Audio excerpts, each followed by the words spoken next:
County. And as we were talking, my daughter was at Disney World. She was running the Oldsmobile golf. She was the coordinator for the golf uh, event for Disney. And I came down here. Disney was one of my big customers.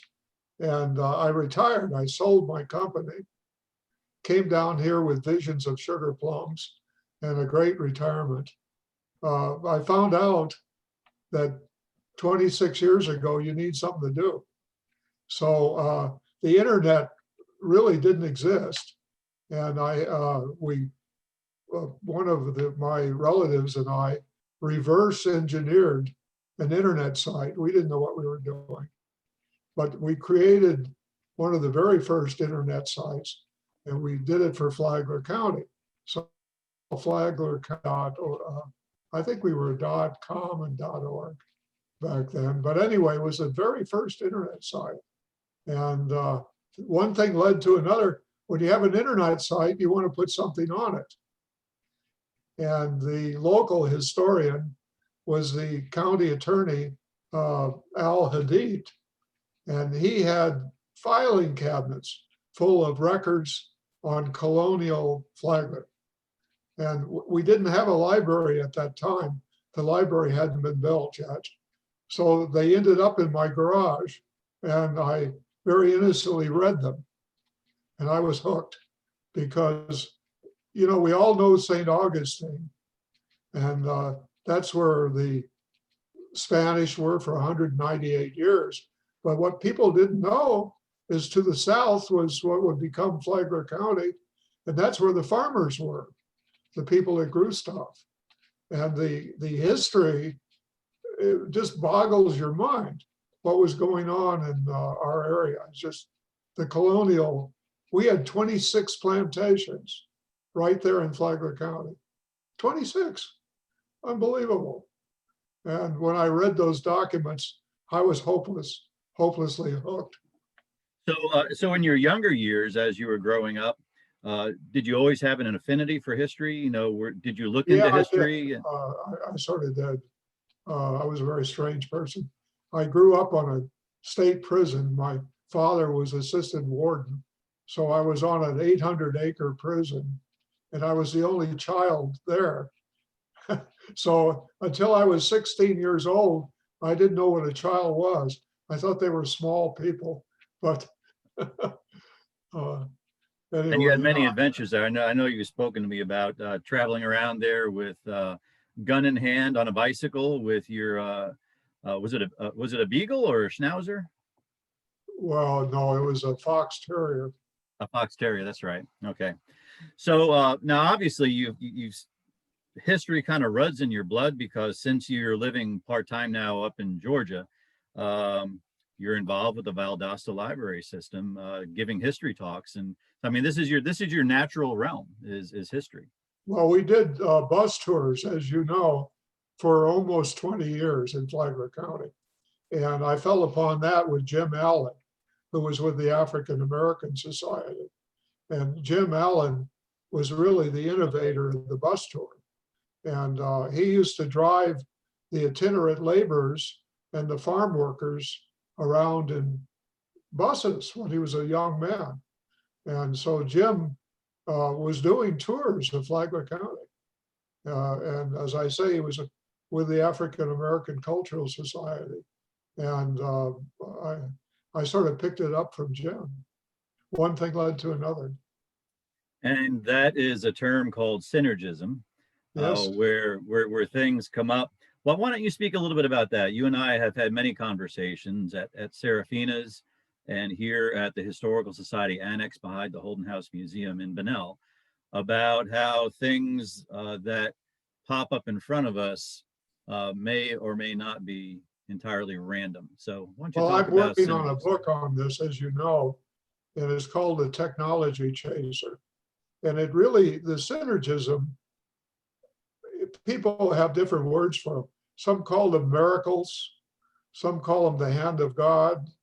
I don't know what word you want to give, but these spooky things happen in life, connections that are just beyond belief. I mean, here I am. I knew Dr. Land. I knew the guy that invented electronic flash, Harold Edgerton. Uh, I probably started the first digital printer that anyone's ever seen. I spent tons of time in France, Germany, Italy, etc. And it connected. The connections just blow your mind. I think that everybody has them, but very few people write books about them. So as you've gone through your life then, and you've come to the realization that these things that come in front of us may not be chance, may not be random. Do you have a change in awareness and consciousness where you now go through your life looking for those people and those moments that are going to help you to connect the dots and fill in the pieces of your puzzle for what you want to accomplish? Well, this is true with everybody. I don't think there's anybody alive that hasn't had these things happen.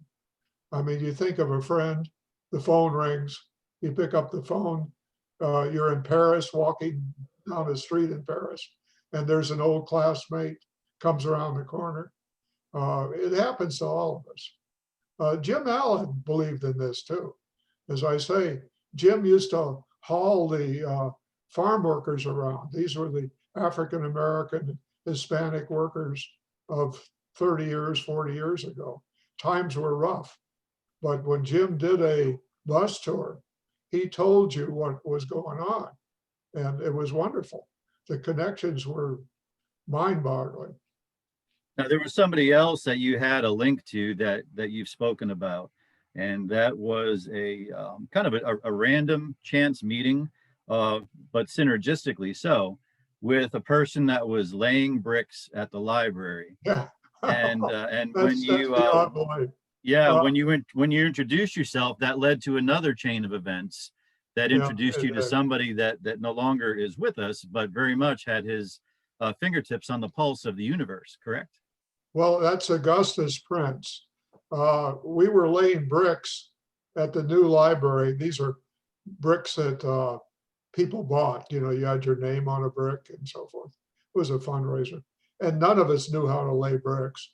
And this African American man, I thought he was about 7 feet tall. He was a very big man, walked up and he said, "My name is Augustus Prince, and my dad was a bricklayer." And he said, "I know something about laying bricks." So he helped us lay our bricks. Well, I said, "What did you do?" And he says, "Well, I'm a physicist. I was with Stanford Nuclear."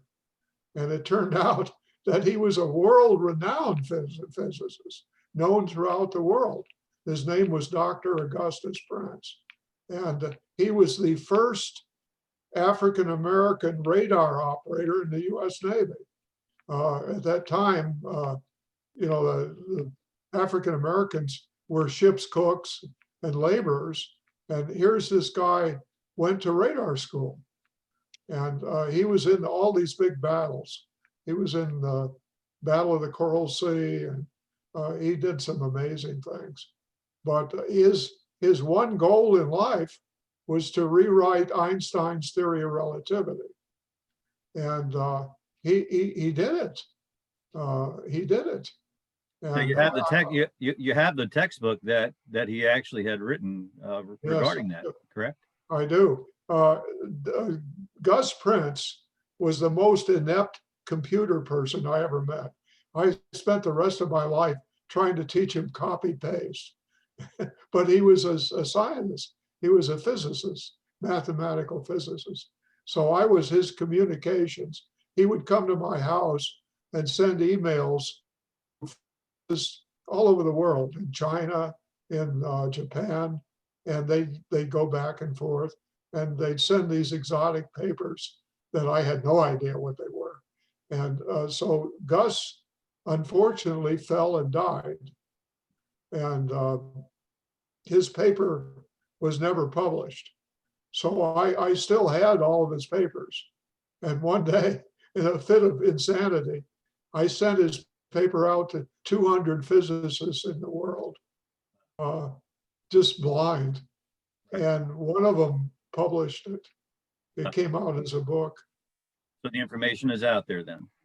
Well, even weirder, Pat and I were leaving for Gus's funeral at the Methodist church. And this messenger car came up. And we're getting in our car to go to Gus's funeral. And it was a package from London. And I didn't know it was coming. And it was Gus's book. They'd sent it to me by express airmail. And there it was. I was leaving for his funeral. And there's his published Einstein's Theory of Relativity revised by Augustus Prince. Wow. So, but this just happens over and over. I mean, this is a weird story, but there's no end to it. You've also told me that at one point during your life, you actually had possession of the Tesla papers, correct? Yes, I did. Right. Augustus Prince had them and let me read them. And I wrote the most unsuccessful book I've ever written. I tried to write a science fiction book, and this is it. And this is based on the Tesla papers. Right. And it's Door to Time. It has to do with time travel. And the problem, Mr. Tesla, they didn't believe him either. And he claimed to have traveled to the past. And I copied out his paper in this book, and he described the internet, he described television, he described all of these things in great detail. I've got it here. And again, nobody believed him. But I tried to write a science fiction book. It's a utter failure, but anyway, it's real. Well, it's real, and they're carried on Amazon. We have them here at the Historical Society in our gift shop. There's other places. So, but this is based on the Tesla papers. Yeah, each one of Bill's books are fascinating. What's out of the books that you've written? What would you say is your favorite one, and why? Well, I think it's Gray Eyes, or Beulah Gold. I think Beulah Gold's got it because Beulah Gold is Beulah's housekeeper. And she was a mulatto slave. And I was telling what was going on in the colonial time from the viewpoint of the mulatto housekeeper of the Beulah plant. And she was real. I mean, she's not a character. She was real. They had this housekeeper existed. But I sort of combined the story and had her tell it of all the shenanigans that were going on in our early colonial days. And it was pretty wild. The stories are numerous, and I know that there's many stories that you've told me about Flagler County. I think it was on the DuPont plantation. Weren't they under attack by Seminole Indians? And well, they weren't Seminole Indians. They were Creek Indians that were stirred up by the British. And they attacked the Buellows. The DuPonts predated the Buellows by many years. The DuPont family, believe it or not, still owns the plantation just south of Prince's Place. And the plantation's still there. And that family, the DuPont family, has an unbelievable history here in Flagler County. Just incredible. I think if I remember correctly, the story that goes with that is that as Mr. DuPont was firing out the window, trying to protect life and property, some of his house attendees were reloading. And, yes, that's true. Correct? Yep. And the Indians thought that they were. He had a black housekeeper, and he had 4 or 5 rifles, and she loaded the rifles, and he shot out the window of his house. Unfortunately, Mr. Long, that's Long's Creek here in Flagler County, tried to ride for help, and he was killed by the Indians. And he is the oldest known grave in Flagler County, the Long grave. But he was murdered by the Indians. But Mr. DuPont, as I say, was firing his rifle out a window. Now, each one of your books, okay. What's that? These are all from documents of the times. They're real. You are a natural storyteller, and if I think back to 2018 when I was sitting over in Kokomo's Cafe in Flagler Beach, I didn't know you at that point, but I overheard your conversation with several people, and the stories that you were telling really caught my ear. And after 3 or 4 times of hearing that, I joke with presentations that I give. I made probably one of the gravest mistakes of my life, and I asked Bill Ryan a question, and he answered it, and then I was hooked. So I guess my question to you is, what aspect of storytelling um, hooks you into wanting to pursue the research of a topic? Is what is it for you? Well, these people in the past, history is terribly boring. And if you ever take a course in college in history, it's deadly dull. They're talking about dates and the War of Jenkins' Ear or whatever. But these were real people and they lived at the time. And I felt that trying to bring these people back to life again with their story was fun. It was something that I really enjoy doing. And it's just amazing how these stories interconnect. And boy, they do. So one of the presentations you've got happening Thursday, I believe, right, is going to be about gray Gray eyes. eyes. Gray eyes. He was real. So what's your favorite part about the Gray Eyes story?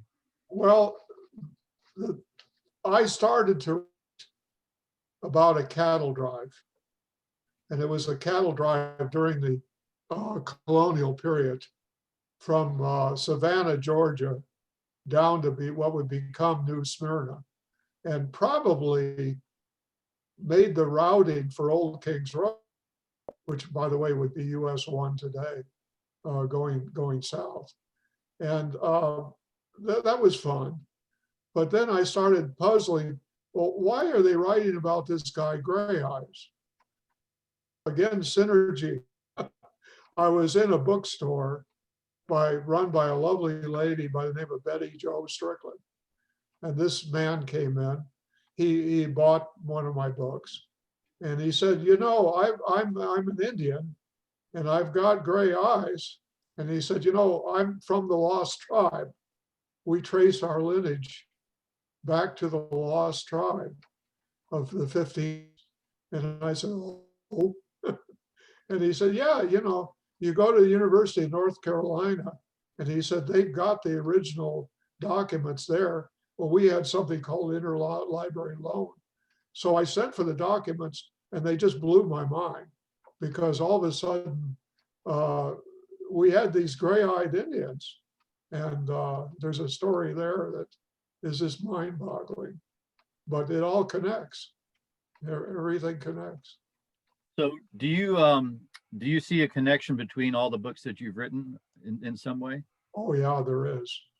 Yeah, they flow one into another because Bulow Gold basically flows into lost plantations and so forth. Yeah, they do. You've spoken to me in the past about the people that have influenced you locally up north when you were growing up, overseas in Europe, the different characters that you've met. And one of the people that you've spoken about in Flagler County that has certainly influenced you has been Cisco Dean. Well, Cisco Dean is a walking encyclopedia. And the nice thing about Cisco is that he never made fun of any stupid questions. And if somebody asked Cisco a question, he would answer, no matter how dumb they were. And the best question I ever heard, someone wanted to know where his family was buried, and Cisco knew under what house they were buried. And he said, oh yeah, your grandfather's buried in such and such a place under a house. And I loved it. But he has just unbelievable. I was also so lucky to meet Jack Clegg. When I bumped into Jack, he was getting older, and we'd go to lunch with the director of the library, Doug Sisney, once a week.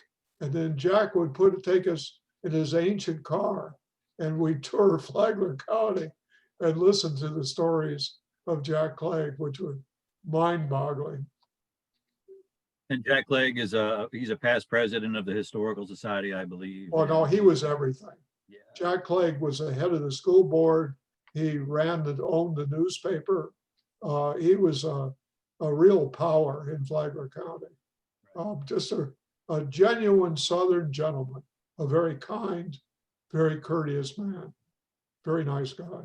Not too long ago, Cisco Dean's sister, Claudia Malo, had posted on Facebook something to the effect of, every time an older person passes away, it's like a library burning down to the ground.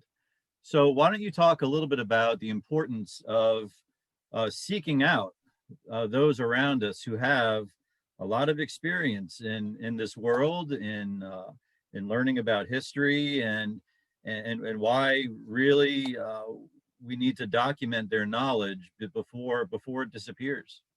Well, the problem is that the colonial people are gone. Okay, we can't tell their story anymore unless I write a book or we have a reenactor, somebody in an outfit. Mr. Fisk gets very upset when I say costume, but they're gone. The group that Cisco Dean talks about were his ancestors, and these are your first settlers in the area. If those stories aren't told, and if those people don't come alive, then how can the young people have any sense of presence?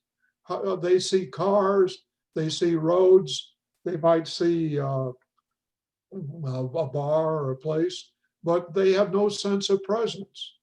And I think that the real purpose of history is to give you a sense of where you're at, who were the people there before you, what did they do to make the place what it is, and to give you a sense of pride in what you're there. And I think we're very much in danger of losing this. From you telling me stories about William Gerard de Bram, who was a colonial map maker appointed by King George III of Yes. England during British imperial days in the 13 colonies in the United States. The book that you read that was written by de Bram had all kinds of survival skills, Yes. Accounting and record of resources and assets. And I remember you saying that de Bram had derived from the native populations everything from how they dealt with snake bites to the types of plants to use and things like that. And I think, bringing those stories and survival skills into the future are essential. Well, this was a brilliant man of the times. And he's the guy that really made the first effective maps for the King of England.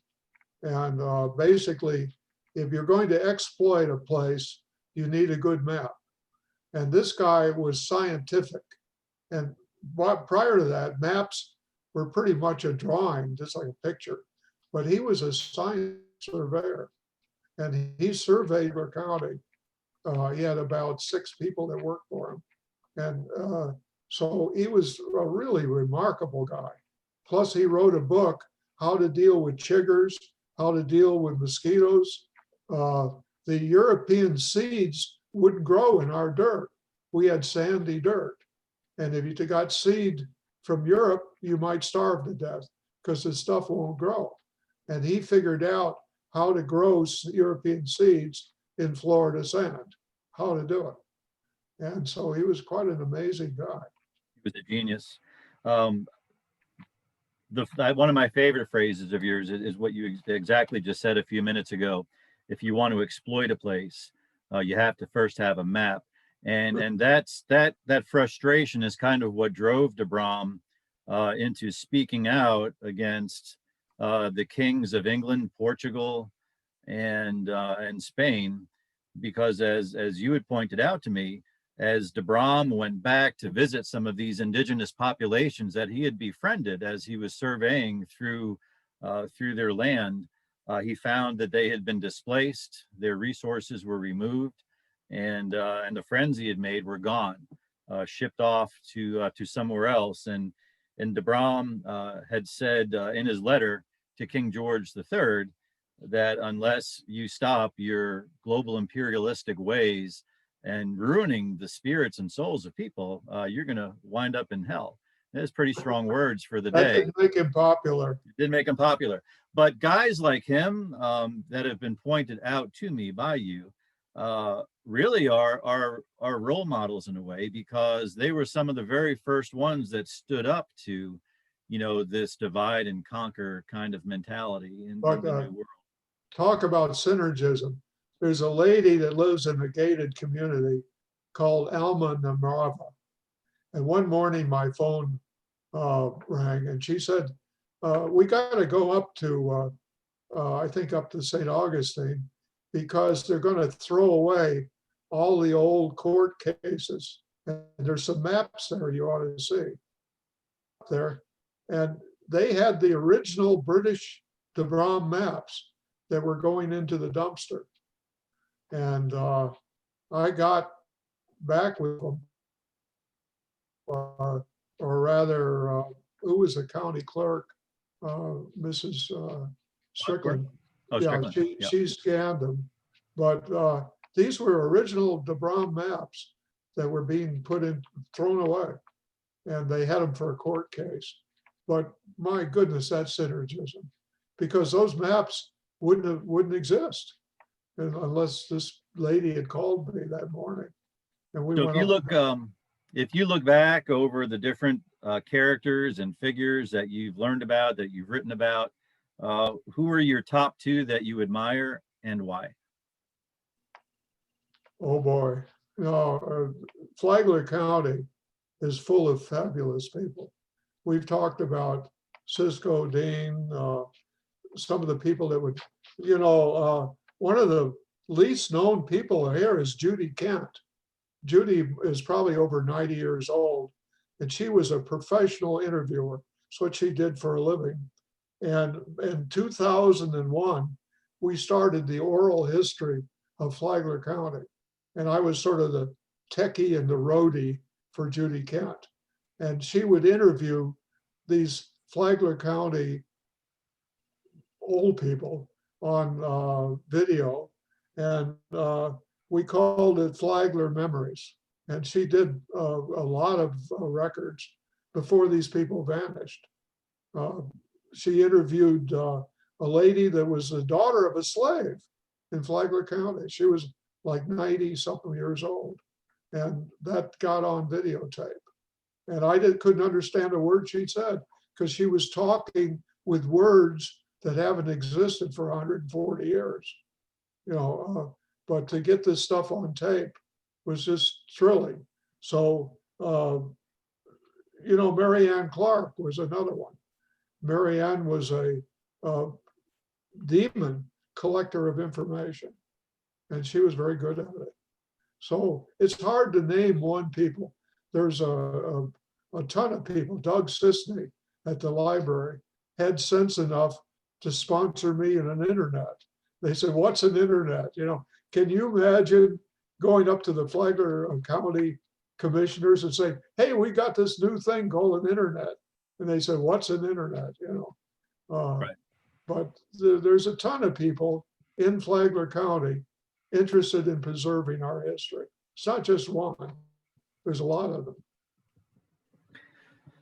What do you think your favorite story is out of everything that you've written from your different books? Oh dear. I think the missing painting was fun. The picture of Osceola's wife and child, and the story of the lost painting in London, that really was really fun. Now, she was mistaken for Pocahontas, correct? Yeah, it had hung in the British Museum for 100 years. labeled Pocahontas. And it was a bit of art fraud. And it came about through my research on Osceola. And one thing led to another. And we found that it was really a painting of Osceola's wife and child. It was to be presented to the Queen of England. Now, recently you came across somebody, I believe it's maybe over near Orlando, that presented another painting to you Yes. that held just in the fringe of almost like a bystander, one of our well-known local figures. Yeah, no one's ever seen that image. And Right. he told me about it.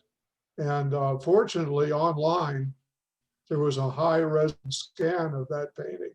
And I blew up one corner, and sure enough, there's Hernandez standing there in the US Congress. Now, Hernandez, people here don't know much about him, but he was the first Hispanic member of the US Congress, the very first one. He was from here, from Flagler County. And he was really famous. We just don't seem to recognize him or appreciate what this guy was. But that picture.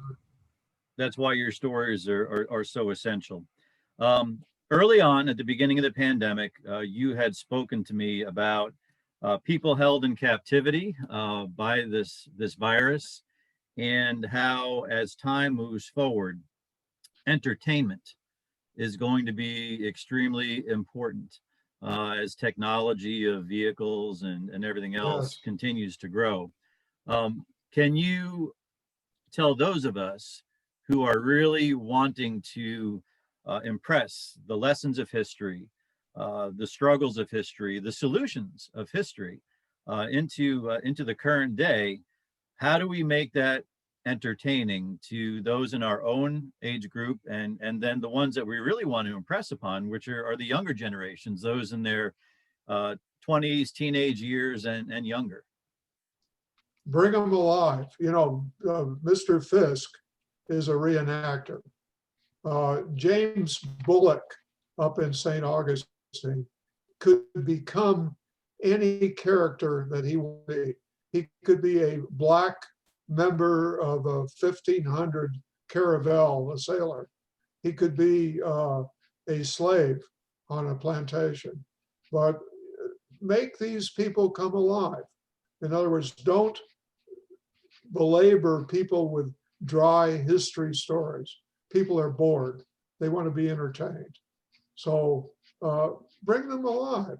You know, we're trying to write this play, the play called The Road. And I suddenly realized that the play I had written would be a failure. And I said, look, unless this is a musical, it can't possibly succeed.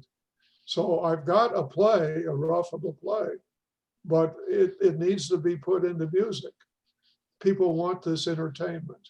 And I think in the future, entertainment's going to be one of the most valuable commodities that anyone has. Now, in the world of history, there are the researchers, there's the documenters, there are the writers, and then there are the living history historians.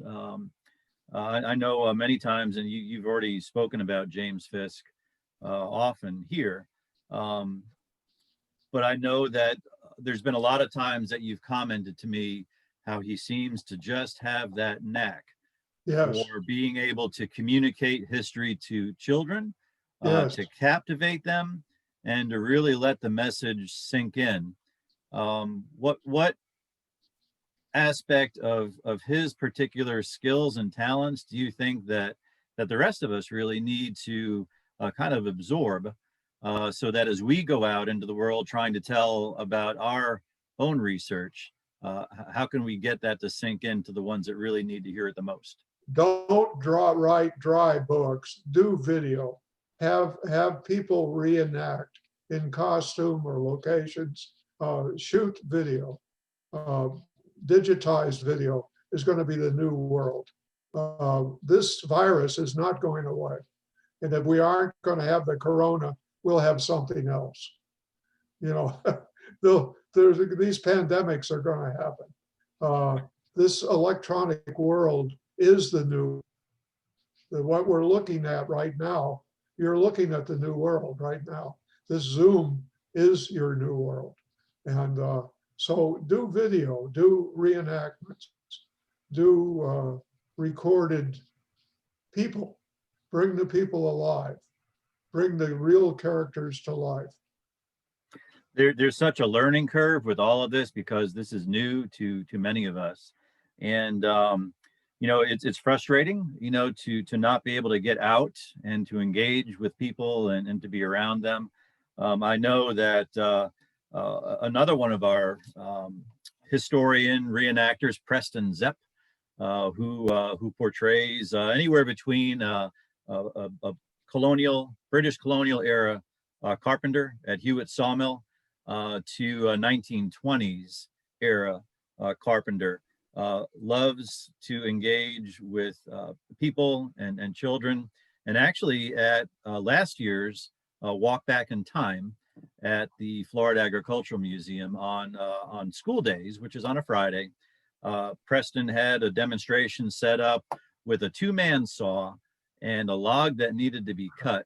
And if I'm remembering correctly, there was close to 170 kids that were all in single file line, none of them on their phones, all standing there watching the kid that had the other end of that saw.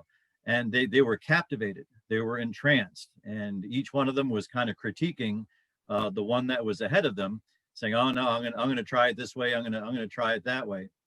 Just when I would have thought that maybe today's generation is kind of lost inside of their electronic devices. Here we have perfect example of the fact that kids are still reachable, their parents probably still reachable. It's just a matter of getting them in front of something that's going to draw their attention in. Another case in point was Ashley Gonzalez, who's one of our board members. She came with her daughter, and her daughter, I believe, was a senior in high school. And as Preston was demonstrating working a piece of wood on a lathe, a wood lathe, a cutting lathe, he actually made a Christmas ornament for her in front of her.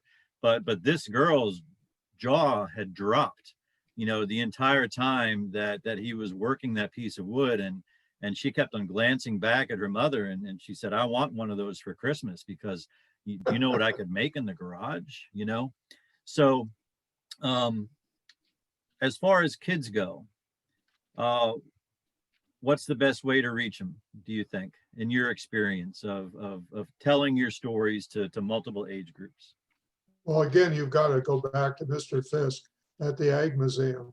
They did wonderful buses. They had hundreds of buses from all over Florida, or Georgia too, coming to the Ag Museum. And they had created a wonderland there. They had built a replica of a sailing ship. They had a place where people could sift through sand and be archaeologists, like Raiders of the Lost Ark. They'd plant bones in the sand, and the kids would have to find these bones and write reports. But again, we get back to entertainment. I'm sorry, but just talking and giving a lecture to a class doesn't always cut it. They want to be entertained. You have to get their interests. And frankly, in this time of the virus, we can't do bus tours. So I guess you're going to have to shoot a lot of video. Exciting. So we're going to go another 10 minutes of talking, and then I'm going to allow everybody to unmute themselves and ask you some questions. So everybody get ready for that. I'll let you know when the time comes, probably right at about 10 of 8. So you are probably, Bill, one of the most motivated people that I know. There seems to be, you know, in one of those regenerating energy machines inside of you that keeps you going from one thing to the next. When one project is done, you're putting a piece of paper down and you've already got the other piece of paper in hand. There's only a few people in the world that I've had the privilege of meeting that are like that, where they seem to have a driving force to accomplish a mission. So why don't you share a little bit about what your mission is and what motivates you? Well, I like innovation. There's always a new light around the corner. There's always some new thing for me to discover, some new amazing thing to discover. And this synergism, I have to laugh because I've got here some of the very first digital photos ever made by man. And these were run off at the Jacob Javits Center, Disney World. And this was my dream at that time. It was also my biggest failure because no one believed this. There's always some new marvelous thing around the corner. And the worst thing that you could have is the loss of faith that this wonderful thing is there.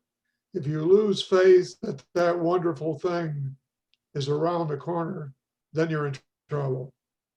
And I think our society has a tendency to do just that. I think that's where history fits in. It's a So through it story. all, sometimes it's easy to get discouraged. You know, this has been a tough year. As we approach January, February, March of next year, we'll be into this virus for 1 year, which is a long time, but it's half the time that people went through in 1918 with this Spanish flu pandemic. Flu. They did twice the time that we did, with a lot of the same circumstances, you know, as far as masks and social distancing and limited groups for gathering.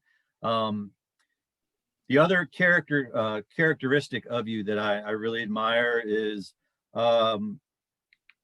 your ability to find humor, sometimes even in the most challenging of circumstances.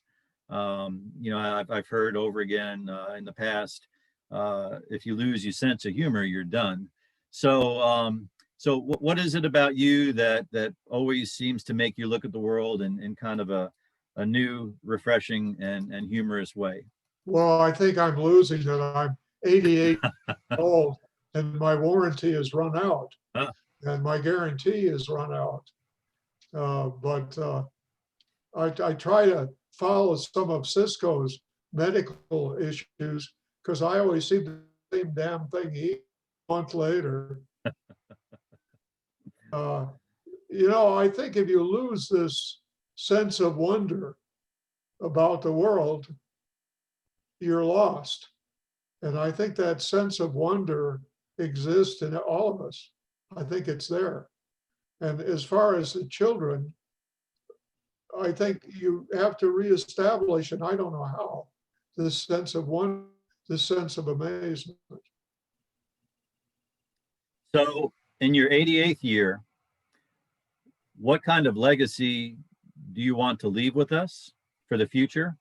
And if there were two pieces of advice that you would want each of us on this conference to absorb, what would they be? Well, the first thing is never give up because there's always something around the corner. This corona isn't forever.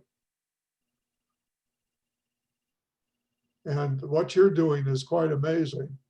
And I think that the history group in Flagler and maybe in Valdosta needs to find their own way. In other words, how do you fit into society? What guidance can you give to the present from these people in the past who were very real? They existed. I think in many ways, people and personalities and you know, communication styles don't really change. It's just the technology that evolves, and I think that's something, in my own opinion, that we all need to get back to. You know, where whether we're looking at somebody that's older than us or somebody that's much younger than us, basically we're still dealing with the same people that have been around for thousands of years. Yes. And sometimes the walls that we perceive that are there are really just in our own mind, and if we vision those walls to not be there, then communication happens so much better. So what's next for Bill Ryan? Well, I'd like to finish I call it my damn book, The Technology Chaser. Right now, I'm in Paris. It's Christmas time. I'm alone up there. It's colder than hell. And I'm working on the Paris collections as an assistant with nude models running down the runway in Paris. We're shooting electronic flash pictures. But I got to finish this thing. How close are you? About halfway. So one of the things, when we knew that you were going to be spending some time up in Georgia, all of us who are historians here in Flagler County came together and said, Bill Ryan must be kept busy. So I know after this Technology Chaser book, you've got to have something else coming down the pike. Yes? Well, I think that may be the last hurrah. It's going to be about 400 pages, and it's going to tell you how our digital world came here. You see, here's the connection. Who brought photography to America? It was Samuel Morse, the inventor of the telegraph, brought photography to America. Who had the first photo school? Samuel B. Morse in New York. Where did the scanner come from? Scanner came from the Associated Press. Who was there? My father, 1918. They were scanning images. The things that we are dealing with today were invented 140 years ago. We talk about Tesla, we talk about all these early guys. And so I'm trying to glue it together in a book. I may never finish it, but they all connect, guys. They connect in remarkable ways. I think the concept is going to be amazing, and I really look forward to this coming together, because as with everything that you do, there's always a lesson that you can take and apply to your own life to help you make more sense of the world around you, and that's something that I've always admired about your ability to do those things, and it's certainly something that's inspired me.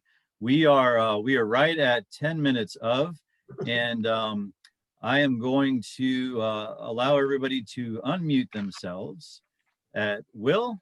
And if you've got a question or a comment for Bill, go ahead and unmute, make your comment or question, and then when you're done, just say thank you, and then go ahead and mute again. That way we don't have a bunch of background noise.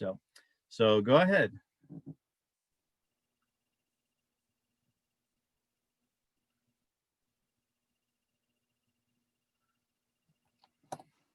I see my favorite young man there in the corner.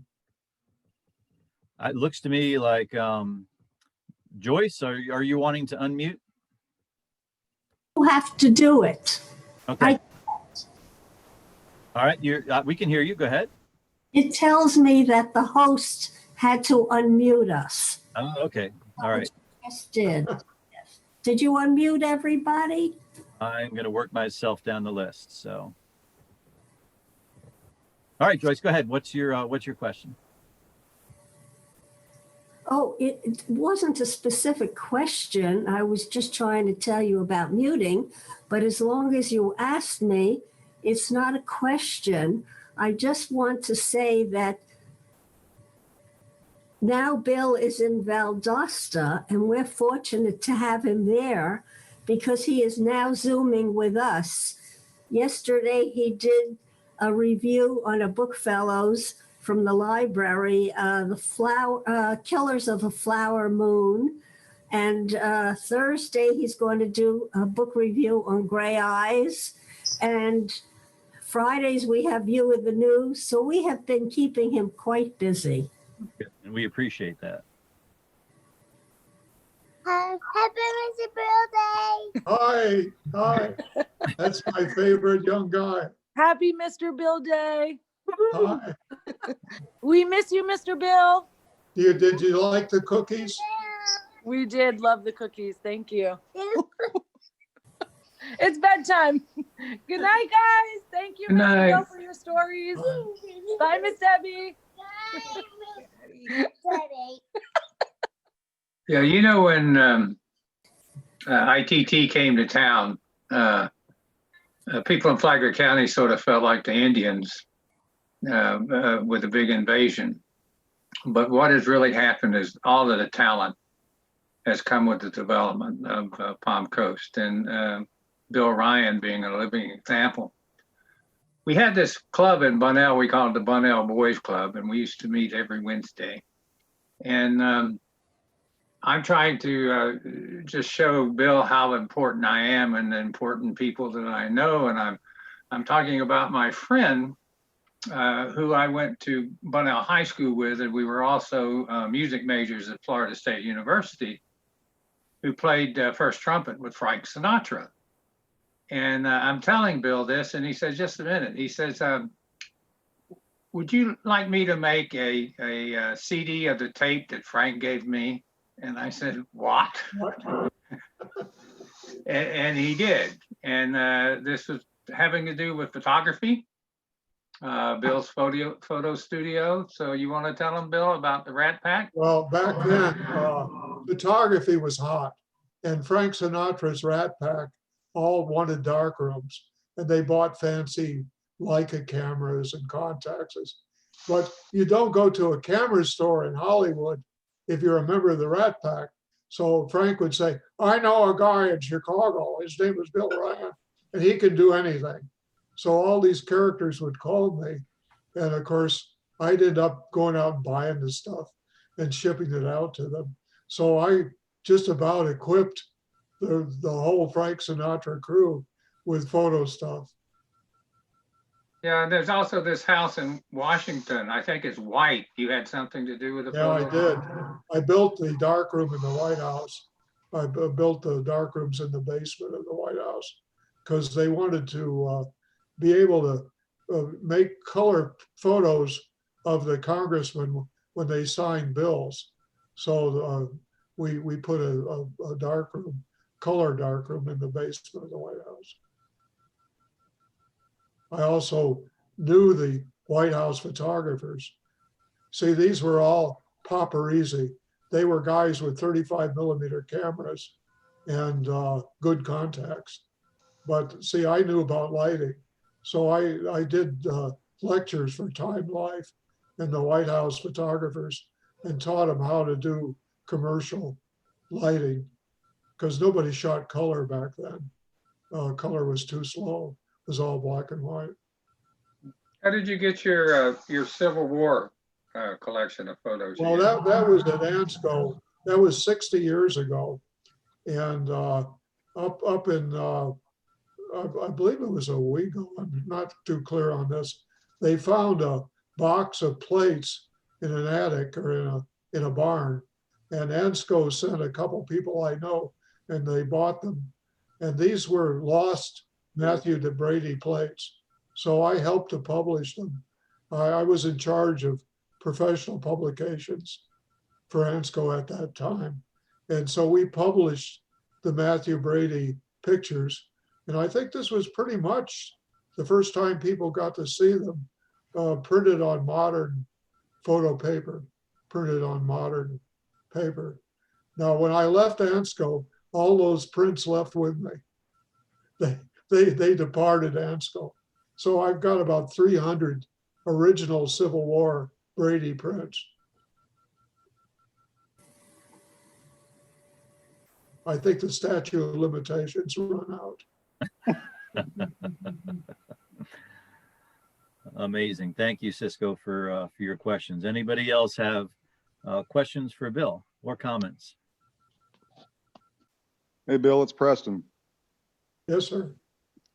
Hey, we got to kidnap you and bring you back down to the dirt road and sawmill sometime. Well, no, you need video. your tools and your, let's call it your German woodsman apparatus is just what people need.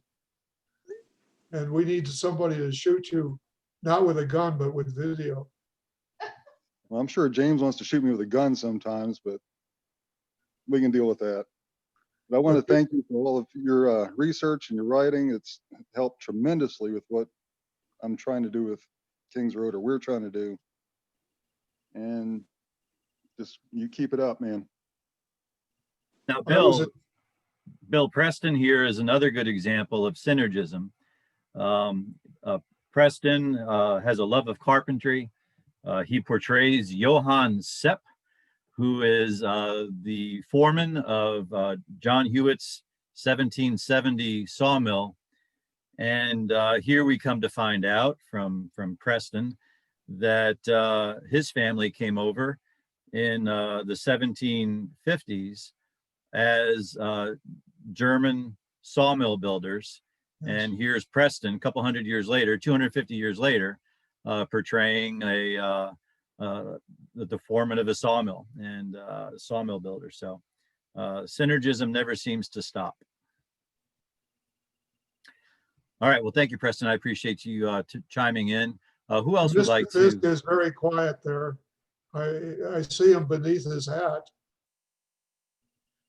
There's the guy that connects with the children.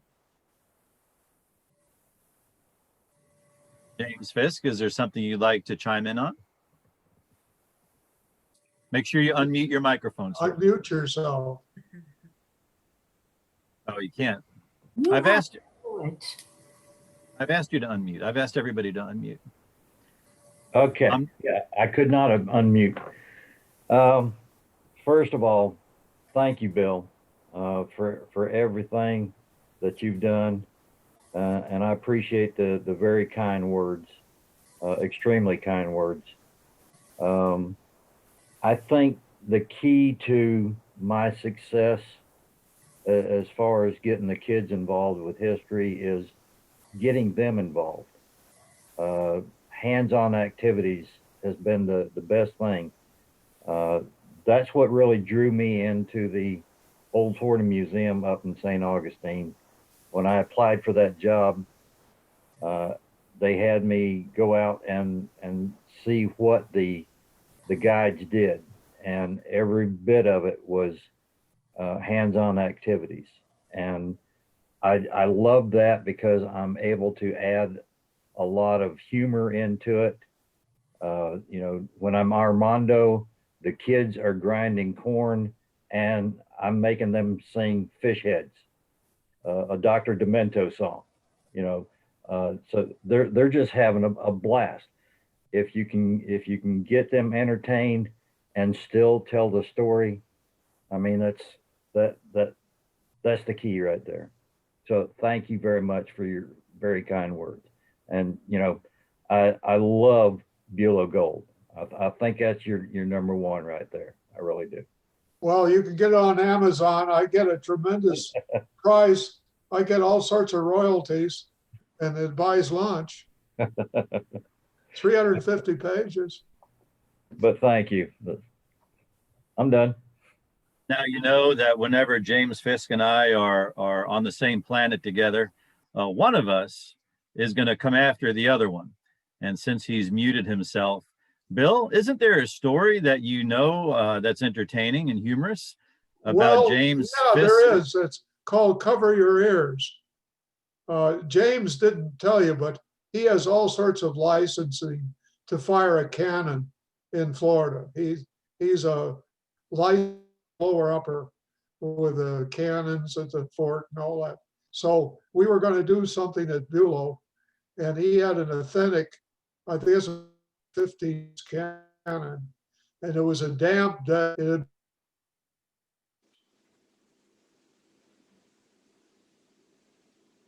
Cannon wouldn't fire. So he was getting more and more upset. But coming down Bulow Creek, I saw a guy in a canoe, and he was rowing in a canoe. And I knew he was going to arrive almost simultaneously when Fisk's cannon went off, And I had a vision of this canoe flipping upside down with the cannon blast in Bulow Creek. I know that doesn't seem very funny today, but right then it was getting to my, but after many cover your ears effort, the cannon fired. And no, lo and behold, the canoe did not flip. But cover your ears, I think, was one of the funniest things we've done. I wasn't there, and I think it's one of the funniest things I've ever heard. So, it's par for the course for those of us that try and do things and things backfire.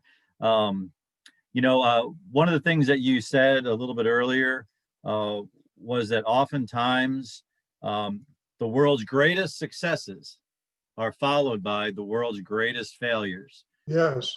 And you and I have spoken many times about succeeding, how important it is when you fall flat in the dust to stand up, dust yourself off, put a smile back on your face, and take that first step forward. How many times have you had to do that in your life, Bill?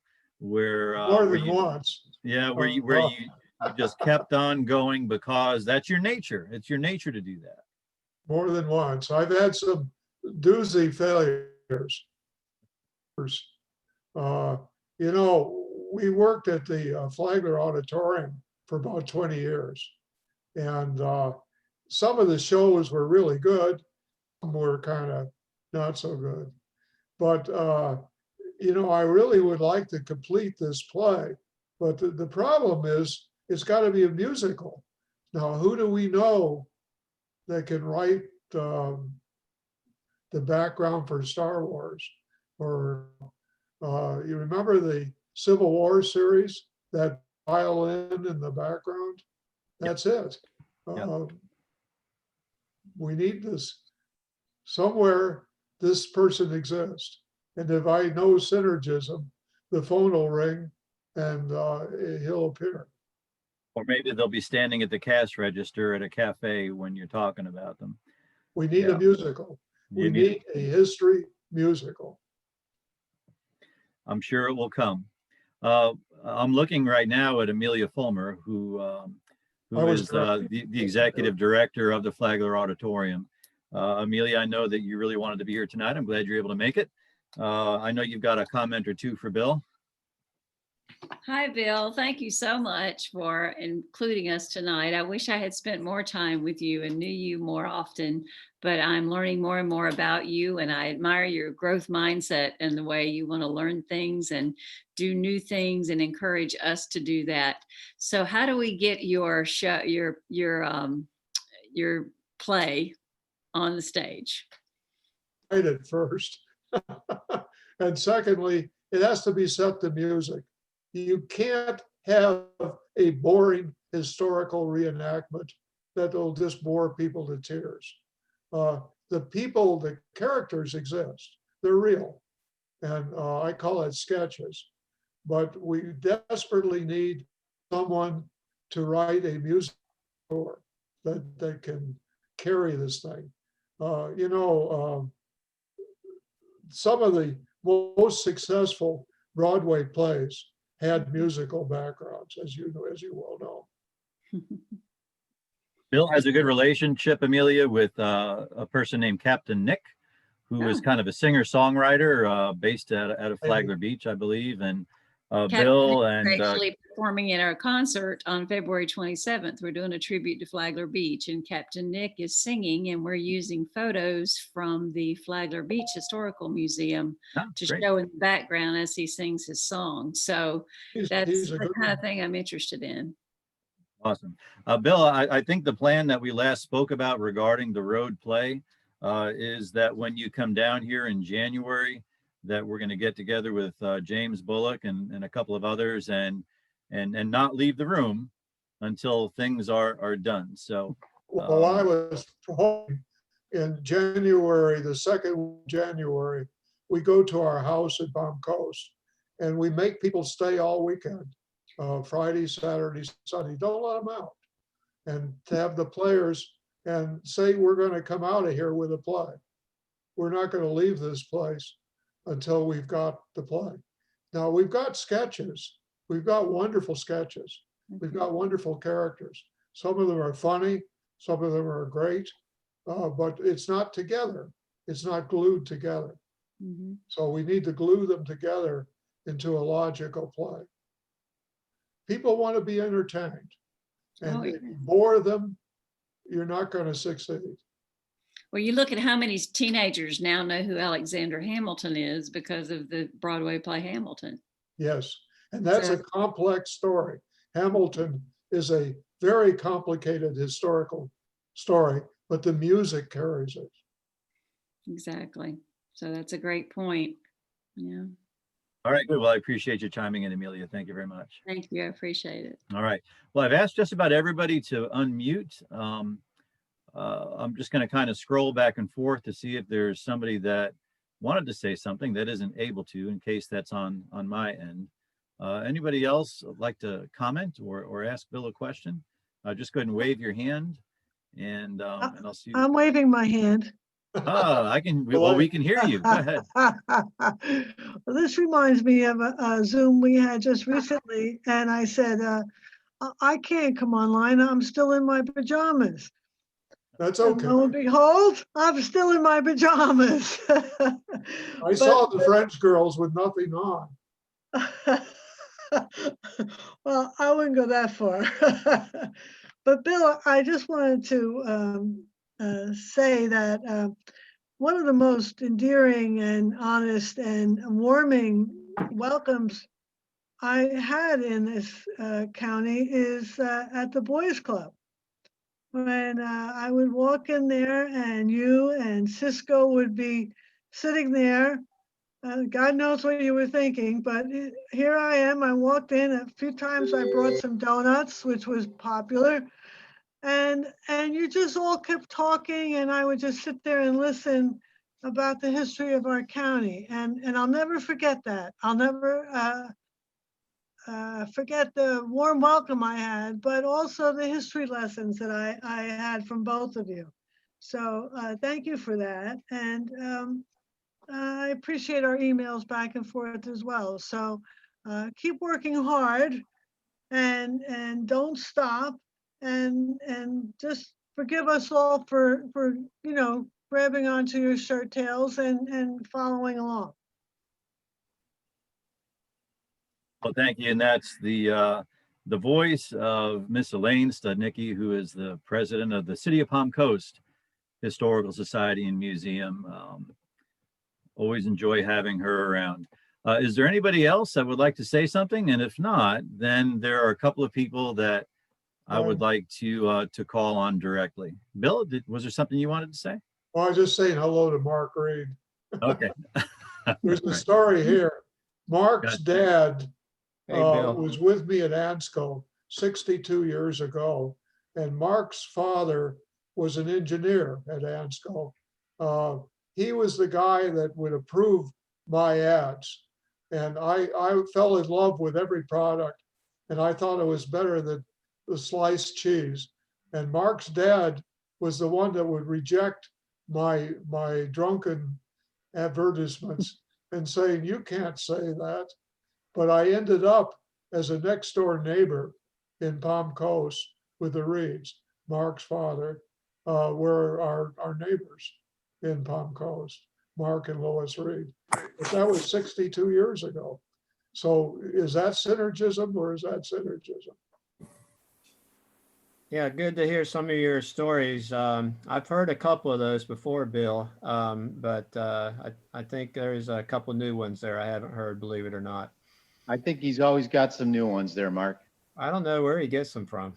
I don't either. But we have heard them a few times, but they always sound good, and there's always some new details that come in. So Good it's to always see you, nice to Bill. hear. You're looking well. So I would like to, I'd like to call, we have both of Bill's kids on the line right now. So Hello. let's start with that. I want to thank them both for sharing him with us. You know, he's such a treasure. We've had conversations where I know that you agree. And, you know, you can see the kind of influence that your dad has had on so many people. And now that he's up in Georgia for a good period of time, he can't not help but influence others up there as well. It's just part of his personality. And I think, Jim, you're already unmuted. If you'd like to maybe Yeah, say a I couple think I words.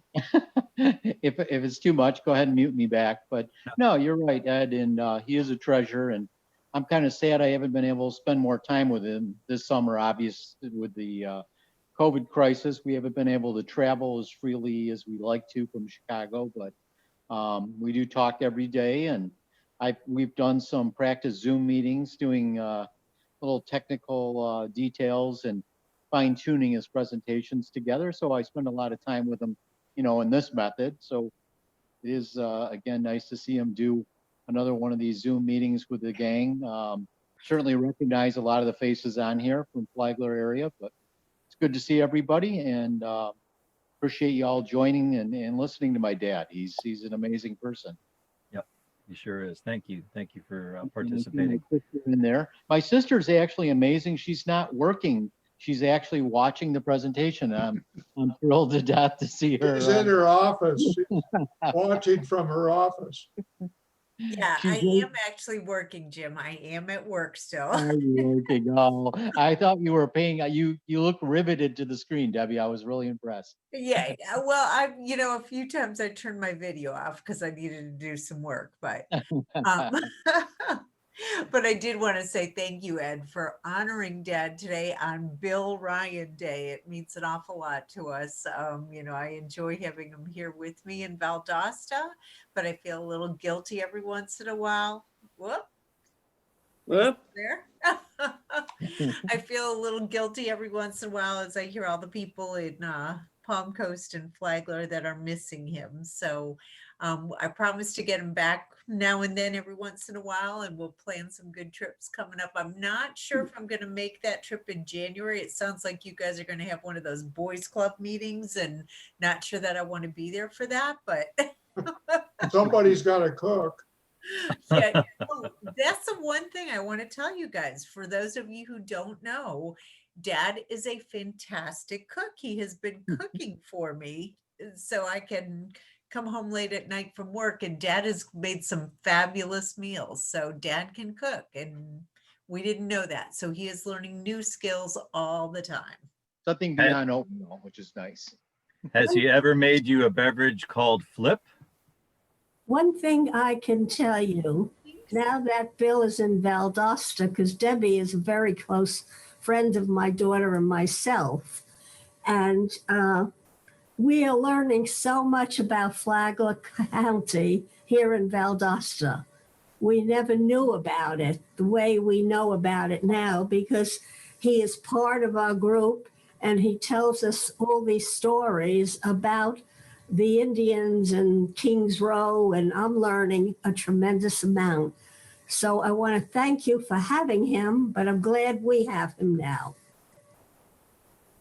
I'm going to project that Bill said 8 books is a magic number for him, but that's only for Flagler County. I think if you give him enough time, he'll start writing books about the Valdosta area. So we appreciate you keeping him occupied and being a friend to him. And he's not done yet. So keep planting seeds, and I think you're going to get at least several books out of him about your area up there as well. I don't think you can help himself. I'm normally from New York City, so I'm a transplant here in Valdosta as well, 33 years. But it's quite interesting, and there is a lot of history. But maybe someday he'll be here long enough to write about it. Right. Yeah. Well, write about Valdosta? Oh yeah, that'd be good. Does he hear? I don't know, the Kings Road, ran right through Valdosta. Well, then you have Georgia Post Road. You have to write a book about Valdosta and Kings Row, and about the people that you've met. The president of Valdosta State University, the grants people, all these people are part of your group now. We did a Zoom with the president of the state university. And we were predicting who was going to win the election. Nobody knew. Yeah. All right. Is there anybody else that would like to say something? If not, then we're going to go ahead and wrap it up for the night. I Last just call. want to say that I'm glad to meet everybody because I've heard the names and now I have the faces with the names. So I'm glad to have been part of this honor that Bill got today. We're glad you could join us. We really are. All right. Well, November 17th, 2020, Bill Ryan Day. Bill, give us a closing comment before we sign out. Well, the comment is this virus isn't here forever. But I think this Zoom, we're looking at the future. I think communication is going to be along the lines of this Zoom. And I think we're going to see a lot more of this. This is a new technology. None of us really know how it works, but I think we're going to. Well, since we can Zoom from anywhere on the planet, we're going to be seeing a lot more of you down here, whether you're here or not. So on that note, I want to thank everybody for participating. Bill, we love you. We appreciate you. And you know that we're all praying for you to have many, many more years ahead of you because you still have stuff that we need to learn about. So thank you, everybody, for joining us. I'm going to sign everybody out. And this will be video will be placed on our YouTube channel. And I'll put a link to it on the Flagler County Historical Society Facebook page. So please make sure and check there for the link so you can rewatch it. Everybody have a great night and thanks for participating. Thanks, Ed. Love you, Ed. Bye-bye. Bye-bye. Home, make dinner.